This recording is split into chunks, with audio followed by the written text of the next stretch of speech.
After 25 years, Matthew Perry is opening up about the brutal heartbreak that almost killed him. I felt like I was gonna die. When Matthew Perry confessed his feelings to co-star Jennifer Aniston, he was crushed by her rejection. She picked somebody else. And as Jen moved on with Brad Pitt, Matthew spiraled out of control. It was a secret for so long. But Jen could see what Matthew was hiding. And despite her rejection, she wouldn't give up on him.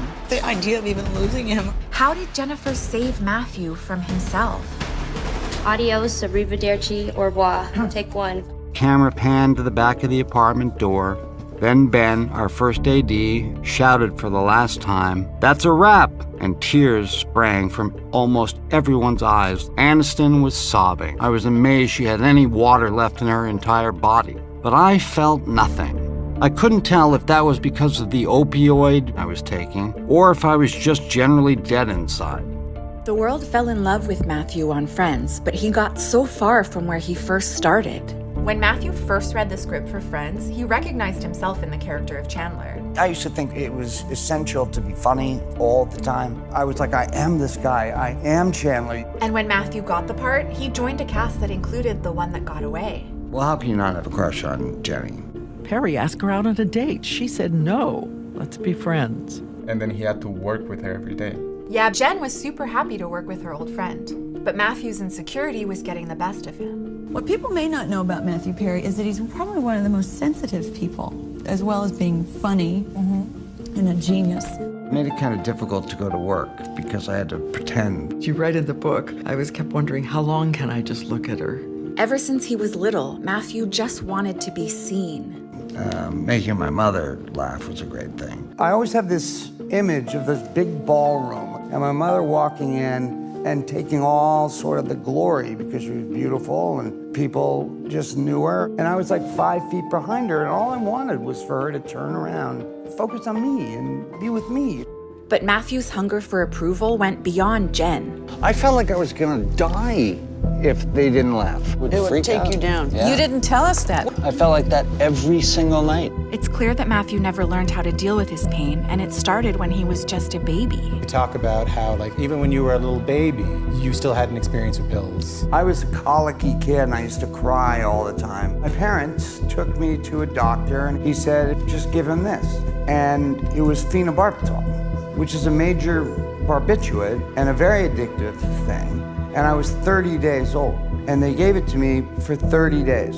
And when he was 14, Matthew discovered he could numb his insecurity the same way. I finally felt at home for the very first time as soon as I drank alcohol. I lay in the grass, and I thought to myself, this must be the way that normal people feel all the time. Matthew had been keeping up the act for years, but even while he was starring on Friends, his insecurity and addiction spiraled out of his control. How did Chandler change as the person playing him starts to struggle with addiction? He didn't change. What was changing was me. I was taking 55 Vicodin a day. I weighed 128 pounds. I was on Friends, getting watched by 30 million people, being beaten down so badly by the disease. I would go to open houses and go to the bathrooms, see what pills they had in there and steal them. And I think they thought, well, there's no way that Chandler came in and stole from us. That's insane. Matthew thought he was hiding his pain, but there was one person who saw through it. Jenny, yeah. And she says, we know you were drinking. And I said, how? I thought I was hiding it so well. And she said, we can smell it. Imagine how scary a moment that was. And there was one moment where everybody started to see what Jen was seeing. Matthew Perry's shocking weight loss has fans and friends worried. He struggled. We didn't know. We weren't equipped to deal with it. You know, nobody had ever dealt with that. The idea of even losing him. Matthew couldn't see the love that Jen had for him until one devastating night. I was rushed to the hospital because I was in intense pain in my stomach. And by the time I got to the hospital, I was writhing on the ground. They put me on a stretcher and they ran me into emergency trauma room. And my heart stopped for 5 minutes. I was put on an ECMO machine.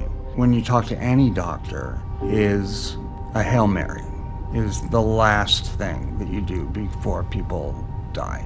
And There were 5 people that night that were put on ECMO machine, and I was the only one who survived. Matthew had to finally face that seeking validation from others wouldn't make him happy. Only he could do it. He told the New York Times, "It's no accident that Chandler is a guy who is trying to deter his own human emotional feelings with laughter. That's what I did for years, but that could only take me so far." It was a combination of feeling like I wasn't enough, feeling like I was needy, feeling like I didn't matter.